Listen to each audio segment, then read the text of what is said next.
Hello and welcome to episode 7 of my Football Manager 16 Tottenham Hotspur beta save.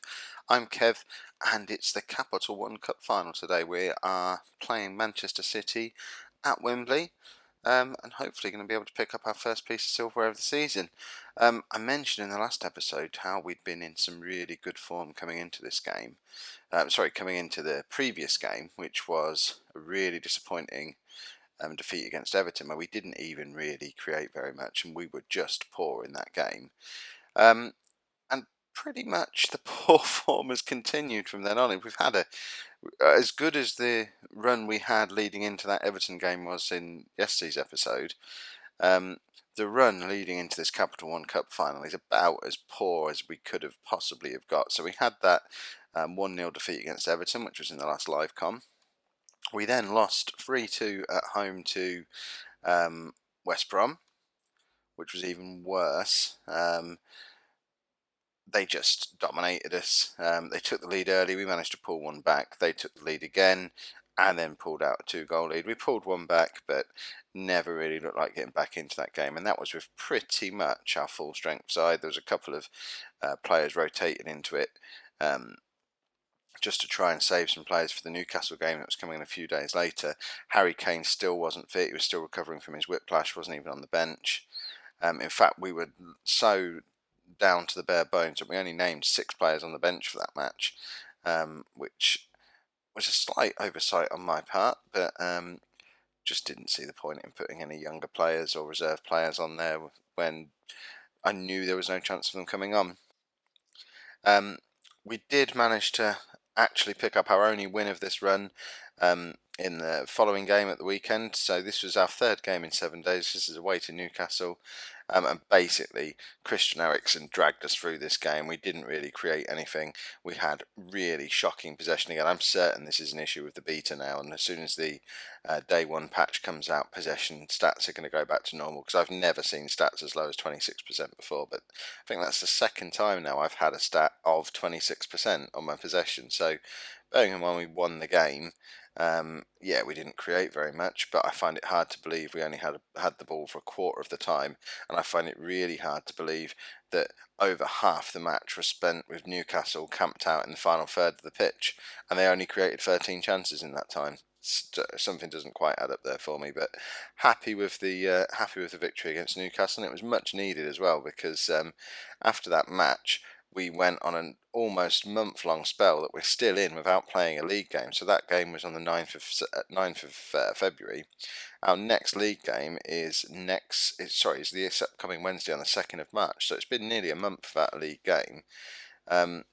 Everyone else has been off playing in cup competitions as well, though. We've got a game in hand on some of the teams around us, 2 games in hand on some others.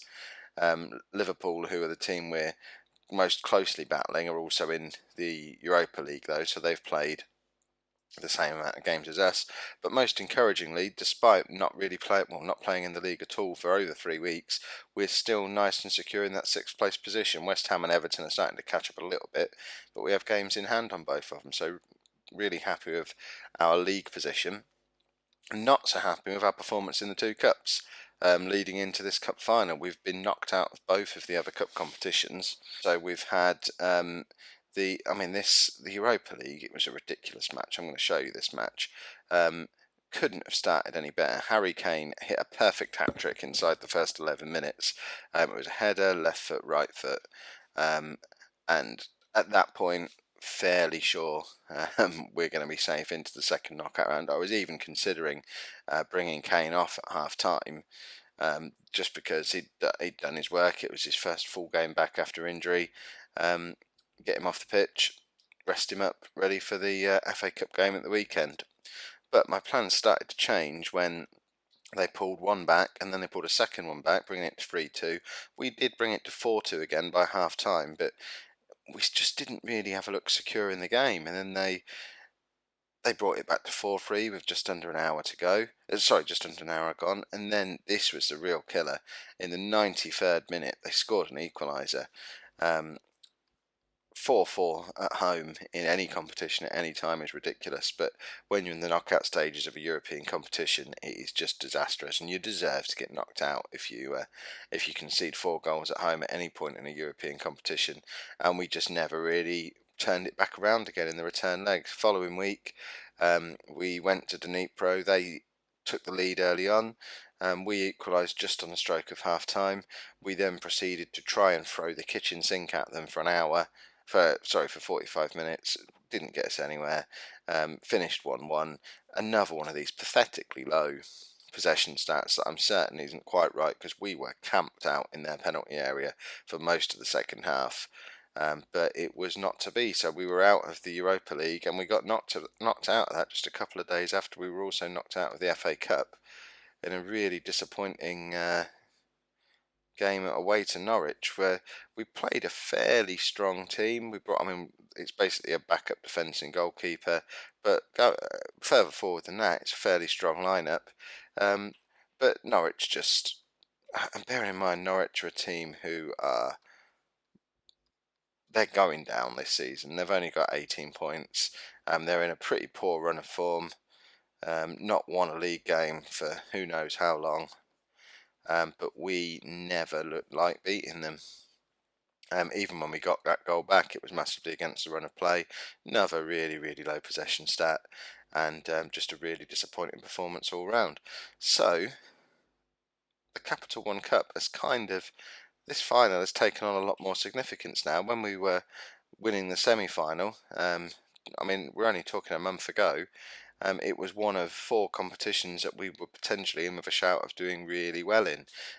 We were still in the FA Cup, still in the Europa League. We still had a shout at the Champions League finish in the league. But really, this game it's the pinnacle of our season. Now, we're not going to get a Champions League finish. We've been knocked out of everything else. If we lose this match today, that's kind of our season over. We're just going to play out the rest of the season. We're probably going to get back in the Europa League anyway now. I'm not sure how it works out with us being in the Capital One Cup final. Presumably Man City are going to be in a Champions League spot. Does that mean even if we get runners-up in Capital One Cup, we're back in the Europa League? If it does, we really won't have anything to play for the rest of the season. I can see the wheels coming off in the league as well. So, yeah, it's all gone a little bit wrong in the last month, but let's stop waffling on about it too much and get into the match. So I've already selected my team. It's the strongest team that I can put together. And it does look like a pretty strong team. At the back, we're still missing Danny Rose. He's not going to be back for another 3 or 4 weeks. But the rest of the back 4 is pretty much our first choice. Again, pretty much first choice in midfield. I still haven't decided what my first choice central midfield pairing is. That could just as easily be Bentaleb and Mason, and I don't think we'd be losing anything if it was those 2 players. So I'm very much just rotating those around all the time. These guys just happen to be the ones who are the fittest going into this final, so they get the nod purely on that basis. Eriksen has been playing really well and is pretty much our only advanced playmaker now with Lamella injured. And I've gone for Mertens and Chadley as the wide players.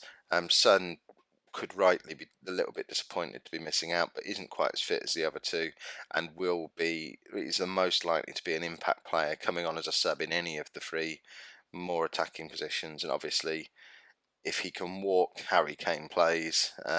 Ideally, I wouldn't want to play him because he's not doing great fitness-wise. He's still recovering from his injury, and he's played a lot of games in the last week or so. But if we have any hope of winning, we need Harry Kane to do a job.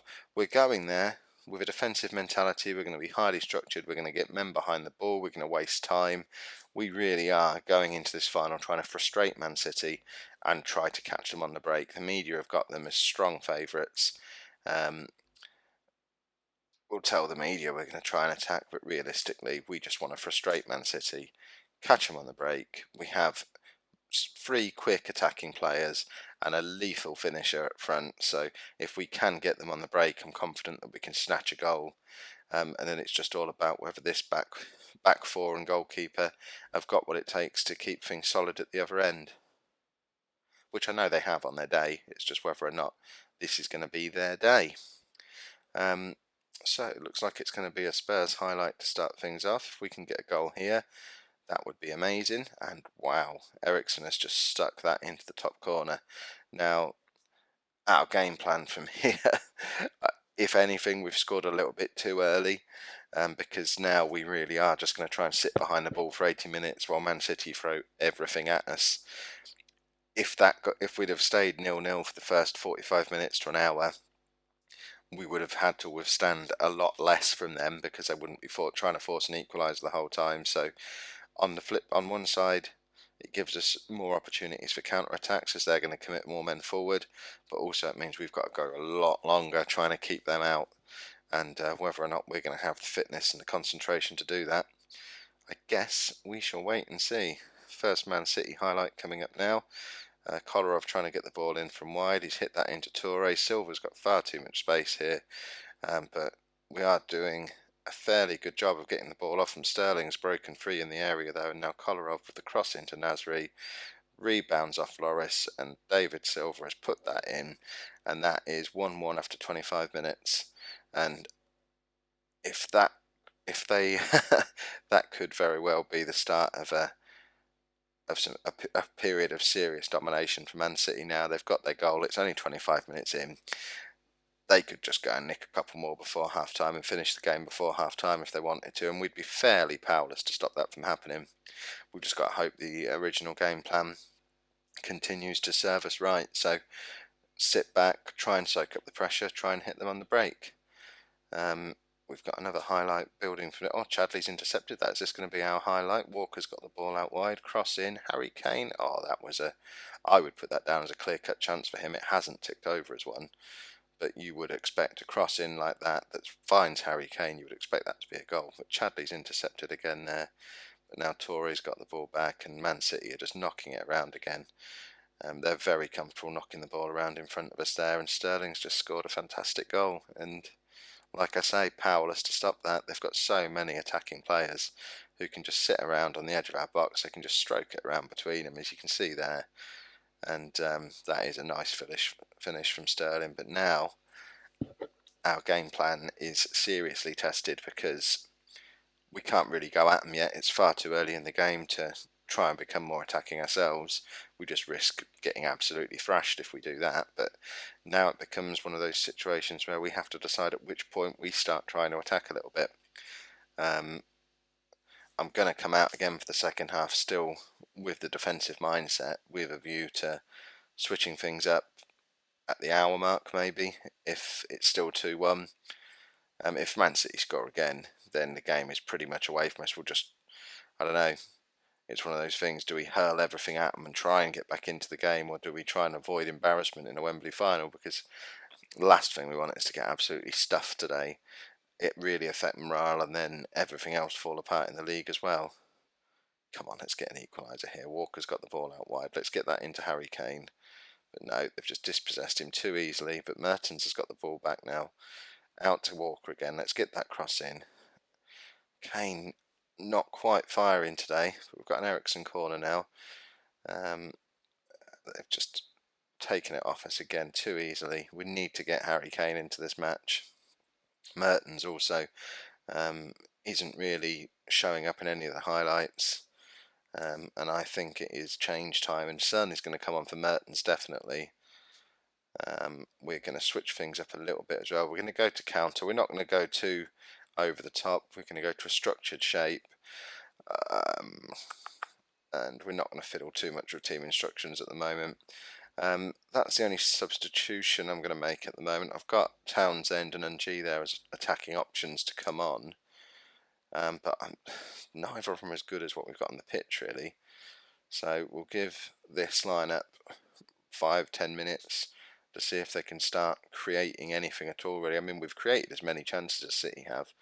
Just on the day, we've not been anywhere near as clinical as them, and it's one of those things. Harry Kane just isn't quite back to his best yet, despite his performance in the Europa League. I'm going to bring Ryan Mason on for Witsel.